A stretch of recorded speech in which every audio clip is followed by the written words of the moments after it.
Hello and welcome to Cleveland Classic Cinema. Tonight's movie is 1968's Mission Mars, directed by Nicholas Webster.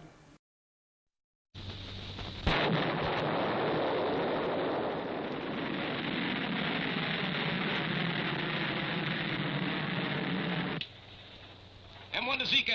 Docking maneuver completed. Link up accomplished successfully. Starting rocket motors to continue flight. Over and out. Next step, Mars. 35 million miles away. Mission Mars. 3 astronauts on a mission to the forbidden reaches of the Red Planet, defying the elements, inviting death and disaster. Darren McGavin, who gambled his life on a fantastic mission to a world no other living man had ever seen. Oh, darling, I'm so scared. Nick Adams, who shared the incredible odyssey, living an adventure beyond his wildest dreams. Mission Mars. What the hell is that?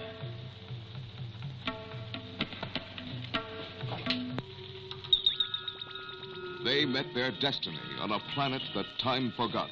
An adventure that smashes the barriers of man's imagination. Watch out, the ball is opening!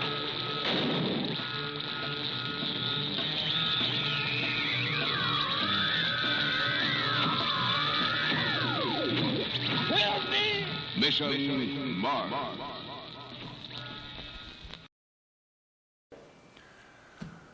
Believe it or not, this movie was made the same year Stanley Kubrick shot 2001: A Space Odyssey. I'm not going to compare the two films. It would be unfair to Mission Mars, as A, it didn't have near the budget of 2001, B, it wasn't based on a story by Arthur C. Clarke, C, it wasn't directed by Stanley Kubrick, and D, the effects weren't done by Douglas Trumbull. I mean, compare this to this. In the movie's defense, it has Darren McGavin. Wow. When my good friend Mike Evans gave me a copy of this for the show, I asked him if it was any good. He just gave me this look and smiled this Cheshire cat-like smile, and I knew I was in for a painful experience. Although I thought I was prepared, I had no idea. Mission Mars was shot at the Studio City Complex in Miami, Florida. The Studio City Complex was a not-too-successful attempt to make Miami the second Hollywood. While researching this film, I found a description of it as a mid-50s science fiction movie made in the late 60s, which is about as accurate a description as you could hope to find. About the first half of it is made up of a detailed examination of the lives of the astronauts just prior to the mission. 2 of them are married and 1 isn't. Colonel Mike Blazewick, the commander of the mission, is married and his wife wants to have children. Nick Grant, the second in command, is married to a woman who doesn't want him to go on the mission because he has, as his wife points out, a hero complex.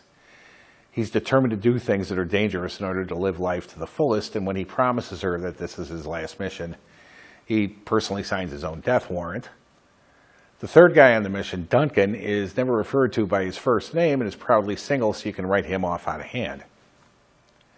The movie spends a fair amount of time examining the private lives of the astronauts, something that was pretty much glossed over in earlier films, so that it is kind of a new angle, although not a very interesting one.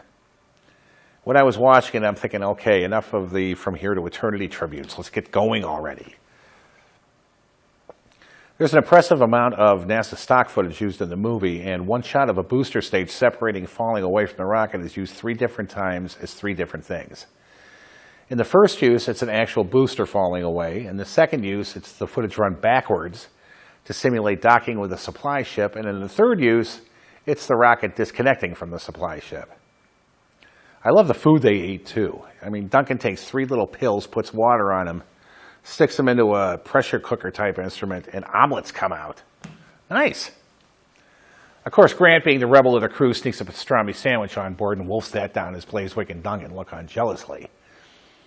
The crew encounters the usual perils on the way to Mars, like meteor showers, but another thing they encounter is the bodies of 2 Russian cosmonauts buried in space floating by. Not a good sign. They land on Mars and immediately go out exploring. One thing I noticed, and I'm sure everyone else will too, is the fact that the astronauts are not wearing sealed pressure suits. In fact, they're wearing motorcycle helmets with face shields rather than space helmets. This is explained away by mentioning that there's just barely enough oxygen on Mars to support life, so all they need is a supplemental supply in order to breathe.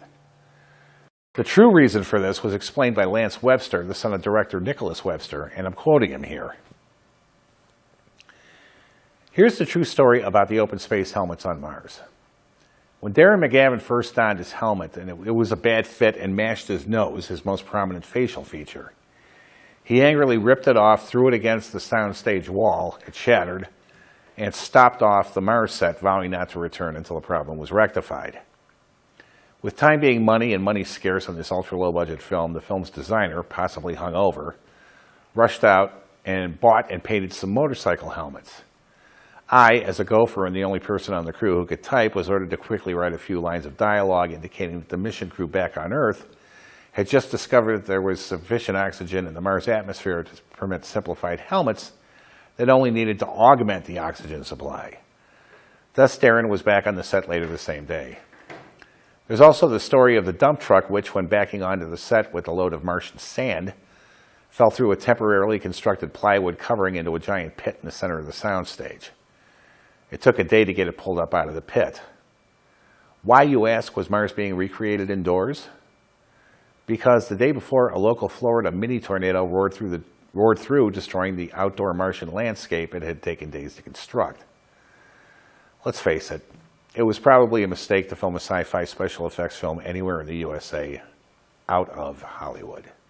End quote. Just an aside here, if I could find more stuff like that story, actual reminiscences from crew members on movies like this, my life would be so much easier. Okay, back to the movie. I should mention that the director of this movie, Nicholas Webster, also directed that perennial favorite Santa Claus Conquers the Martians, which you'll probably see rear and misshapen head sometime in December on this show. He directed a lot of TV episodes, working on Bonanza, Get Smart, The Waltons, and Apple's Way, but spent most of his career directing commercials. Anyway, the guys are exploring, and they come upon the body of the 3rd cosmonaut, this one frozen stiff and apparently dead. Nick takes it back to the ship, although how he transported the body is left unanswered. Did he carry it? Did he drag it? Does he have some kind of anti-gravity thing to lift it off the ground?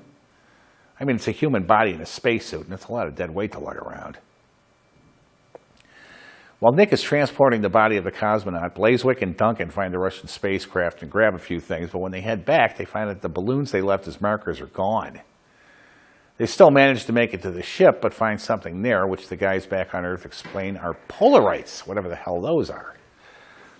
They're just kind of these goofy-looking things that have an amazing resemblance to a stand-up punching bag with arms. As it turns out, the pans on the end of the arms are solar panels which power the Polarites, so when they fall into shadow, they go dead. I could go on to describe what happens next, but why bother? I know you're going to watch this movie no matter how bad I tell you it is, so let's get on to the bios. Darren McGavin was born William Lyle Richardson on May 7, 1922 in Spokane, Washington. He trained at New York's Neighborhood Playhouse in the Actors Studio.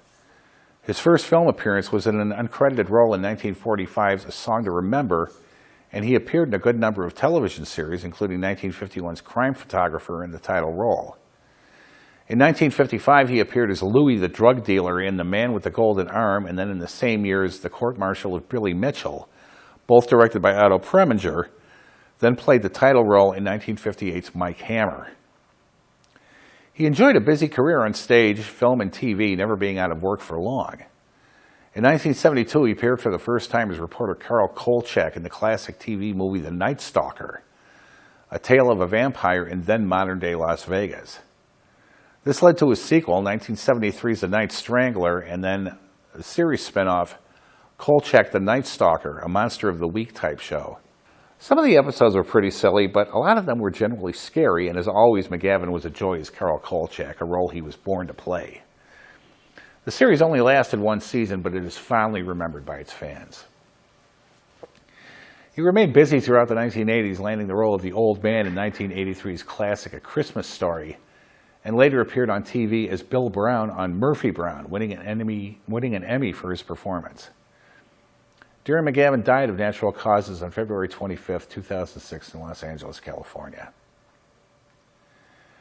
Nick Adams was born Nicholas Aloysius Adamschak on July 10, 1931 in Nanticoke, Pennsylvania. His father was a coal miner, and after his uncle was killed in a mining accident, his family moved to New Jersey. They lived a hard life, and he remembered, "I dreamed all my life of being a movie star. Movies were my life.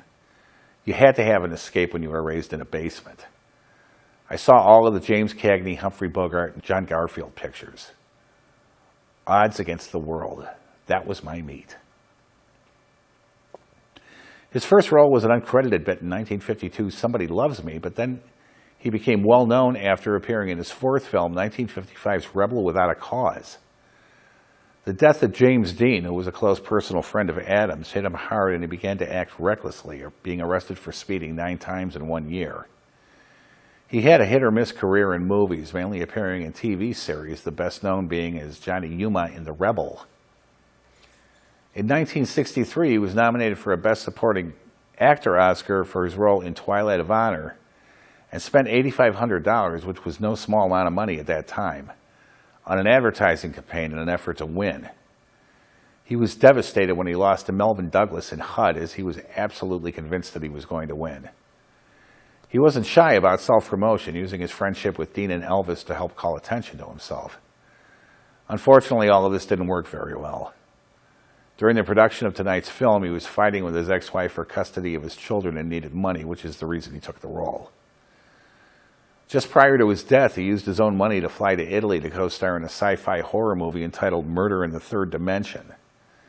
Once he got there, he discovered that no one had bothered to inform him that the project had been canceled. Nick Adams died of an overdose of drugs he was taking for a nervous disorder on February 7, 1968 in Beverly Hills, California. Mission Mars is not a good movie. Director Nicholas Webster does what he can with a dull script and minuscule budget, but ultimately is defeated by the limitations he was forced to work under. On the upside, however, it's better than Santa Claus Conquers the Martians. Marginally. So right now, sit back, relax, and enjoy Mission to Mars right here on Cleveland Classic Cinema.